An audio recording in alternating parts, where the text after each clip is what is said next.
नमस्कार, मैं खुशी और आप देख रहे हैं यूपी न्यूज़ 24।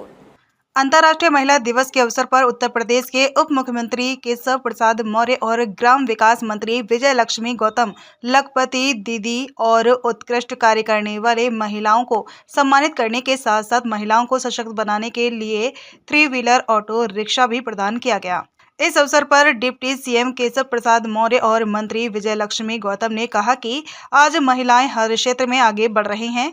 उत्तर प्रदेश की योगी सरकार और केंद्र की मोदी सरकार के नेतृत्व में महिलाओं के सशक्त बनने के लिए अवसर दिए जा रहे हैं। तो अंतर्राष्ट्रीय महिला दिवस के अवसर पर मैं प्रदेश देश की सभी महिलाओं को, सभी दीदियों को हार्दिक शुभकामना देता हूं। आज महिला दिवस यानी 8 मार्च को यहां पर एक बड़ा कार्यक्रम आयोजित है, जिसमें प्रदेश के कई जिलों की विशेष तौर से जो सफलतापूर्वक समूह के माध्यम से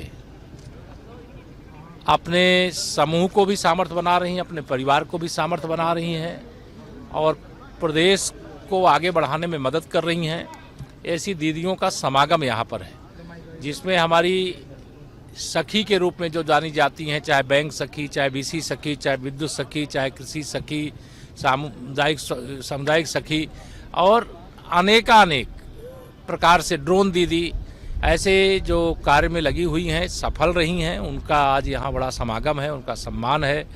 और हमें पूरा विश्वास है कि जिस क्षेत्र में भी महिलाओं को अवसर मिलता है, उस क्षेत्र में वह भारत का नाम ऊंचा करती हैं, राज्य का नाम ऊंचा करती हैं, अपने परिवार का और क्षेत्र का नाम ऊंचा करती हैं। मैं उन्हें बहुत शुभकामना देता हूं आज अंतर्राष्ट्रीय महिला दिवस के अवसर पर। सर, होली का त्यौहार आ रहा है। जो संभल के सीओ हैं, उनके बयान के बाद रामगोपाल यादव ने कहा है कि जब हमारी सरकार बनेगी तो ऐसे सीओ, ऐसे अधिकारी जेल में होंगे। प्रोफेसर रामगोपाल जी को अगर आप खबर मेरी पहुंचा सके तो जरूर पहुंचाइएगा कि अभी 2047 तक तो समाजवादी पार्टी की सरकार नहीं बनेगी और समाजवादी पार्टी 2047 से पहले ही समाप्तवादी पार्टी बन जाएगी। इसलिए सरकार हमारी रहेगी। अगर सही बात कोई कहता है तो मिर्ची इन समाज सपाइयों को क्यों लगती है? अगर कानून व्यवस्था को बनाए रखने के लिए कोई पुलिस के अधिकारी ने कुछ कहा है तो उस पर उनको प्रतिक्रिया देने की आवश्यकता नहीं थी, लेकिन वो आप प्रतिक्रिया दे रहे हैं। वो प्रदेश को दंगे की आग में ले झोंकना चाहते हैं, वो संभव नहीं। ऐसा पहली बार हुआ है अलीगढ़ मुस्लिम यूनिवर्सिटी में होली का त्यौहार की परमिशन दे दी, लेकिन अखिलेश यादव का डबल इंजन की सरकार है। माननीय मोदी जी, आदरणीय योगी जी के नेतृत्व में देश और प्रदेश में सरकार है और होली एक ऐसा त्यौहार है जिसमें सब लोग सहभाग करते हैं और उसकी अनुमति देने का मैं स्वागत भी करता हूं। लेकिन श्री अखिलेश यादव जी ईद मिलन करें, हम होली मिलन करेंगे। प्रधानमंत्री की सिक्योरिटी में आज धन्यवाद।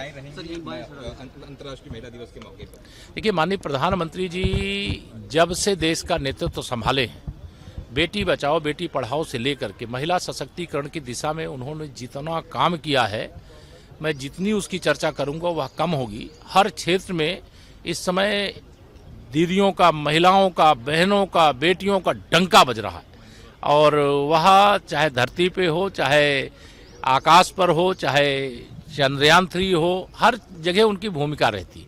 धन्यवाद। आज अंतर्राष्ट्रीय महिला दिवस पे मैं ये कहना चाहूँगी कि आज हमारे देश के प्रधानमंत्री जी के द्वारा लगातार जिस प्रकार बहनों को सशक्त और मजबूत करने की दिशा में ये दिवस मनाया जा रहा है, ये दिवस बहुत पहले से मनाया जा रहा है, लेकिन जिस तरीके से आज हमारी बहनें गांव-गांव में, कोने-कोने में उत्साहित हो करके और इस दिवस को मना रही हैं, आज उस दिवस का उनको पता चल रहा है कि हमें सशक्त और मजबूत जो बनाया गया है, आज हमें उनको जगह जगह कोने-कोने में सम्मानित किया जा रहा है। हर क्षेत्र में उनको आगे बढ़ाने के लिए इस थीम के साथ इस अंतर्राष्ट्रीय महिला दिवस को मनाया जा रहा है कि किस प्रकार उनको तेजी से आगे बढ़ाया जाए और लगातार सरकार इस पे काम कर रही है। आज हम अंतर्राष्ट्रीय दिवस पर सभी माताओं बहनों को बधाई देते हुए आप सभी मीडिया के बंधु को भी बहुत बहुत बधाई देती हूँ। आपके माध्यम से भी बहनें हमारी कोने कोने लगातार मीडिया में भी छाई रहती हैं उनकी हर एक बात और उनके सशक्तिकरण की बात आपके माध्यम से भी आता है। यानी कि सरकार जो कर रही है वो चौथा स्तंभ आप सभी दोनों मिल करके हमारी बहनों को सशक्त और मजबूत बना रहे हैं। होली का त्यौहार आ रहा है मैडम, संभल है, सब लोग मिल के मनाएं। और जुम्मा तो कई बार आता है, 52 बार आता है, तो उनके इस बयान पर राम गोपाल यादव ने कहा है कि हमारी सरकार होगी तो ऐसे अधिकारी जेल में होंगे। उनकी सरकार थी तो वो क्या करते थे, एक धर्म के लोगों के लिए विशेष उनकी योजनाएं रहती थी, 24 घंटे बिजली रहती थी अगर उनका त्यौहार होता था, और एक लोगों का त्यौहार होता था तो वो कभी, और सनातन के तरफ तो कभी भी समाजवादी पार्टी मुड़ के देखती ही नहीं कि उनके भी बारे में कुछ बोलना है। हमेशा वो अपने वोट बैंक के चक्कर में एक तरफ बोलती है, लेकिन हमारी सरकार लगातार बिना भेदभाव के सभी धर्म के लिए, सभी लोगों के लिए काम कर रही है। निश्चित रूप से हमारा होली बड़ी धूमधाम से मनेगा और उनका त्यौहार भी मनेगा। थोड़ा आगे पीछे तो होना ही चाहिए, एक साथ नहीं होना चाहिए, किसी तरह का कोई चीज उत्पन्न हो। इस बार अलीगढ़ विश्वविद्यालय में भी होली मनाई जाएगी, पहली बार ऐसा है। इस पर भी अखिलेश यादव ने कहा है कि जैसे होली मनाई जा रही तो वहाँ पर ईद की भी परमिशन देनी चाहिए।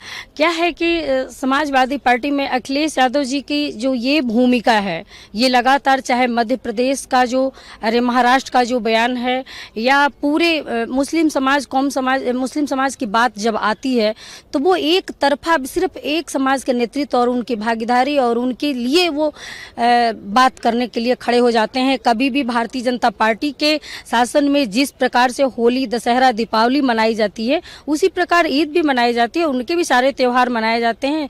और हमारे देश में कभी ऐसा हुआ नहीं अभी इन 10 सालों में कि कभी किसी त्योहारों पे किसी तरह की कोई बात आए। तो हम सभी सबके लिए काम करते हैं, लेकिन वो पर्सनली, वो सनातन के लिए नहीं, पर्सनली वो सिर्फ एक वर्ग के लिए काम करते हैं। उन्हीं की चिंता रहती है और किसी की खास करके वो चिंता कभी नहीं करते, कभी भी अपने समय में उन्होंने चिंता नहीं की। अगर किसी ने चिंता की है तो इस देश के प्रधानमंत्री आदरणीय नरेंद्र भाई मोदी जी ने और उत्तर प्रदेश के मुख्यमंत्री परम पूज्य योगी आदित्यनाथ महाराज जी ने लगातार उनके हितों की, उनके सुरक्षा की, उनके विकास की चिंता बराबर की है, कभी किसी के लिए बांट के नहीं की है। आइए नजर डालते हैं आज की बड़ी खबर पर। खबरों में अब तक के लिए बस इतना ही, फिर होगी आपसे मुलाकात ऐसी ही एक और बड़ी खबर के साथ। तब तक के लिए नमस्कार और देखते रहिए यूपी न्यूज 24। ऐसे ही लेटेस्ट अपडेट्स पाने के लिए हमारे चैनल यूपी न्यूज 24 को सब्सक्राइब करें और बेल आइकन दबाना ना भूलें, जिससे आपको लेटेस्ट अपडेट्स का नोटिफिकेशन मिल जाए।